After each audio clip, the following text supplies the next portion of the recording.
लाडक्या बहिणींना 2100 रुपये देण्याचा निर्णय मार्चमध्ये होणार आहे अशी माहिती सूत्रांनी दिली आहे। मार्चमधल्या अर्थसंकल्पीय अधिवेशनामध्ये लाडक्या बहिणींना वाढीव हप्ता देण्याचा निर्णय होणार असं सूत्रांनी म्हटलं।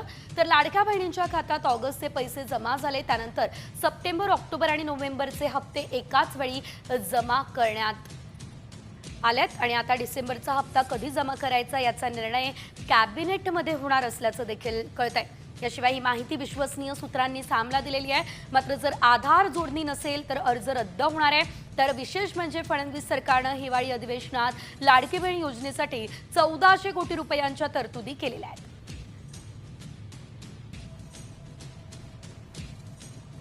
मार्च पासून लाडक्या बहिणींना 2100 रुपये मिळणार आहेत। 2100 रुपये देण्याचा निर्णय अर्थसंकल्पीय अधिवेशनात होणार का, हा खरा प्रश्न आहे। डिसेंबरचा हप्ता कधी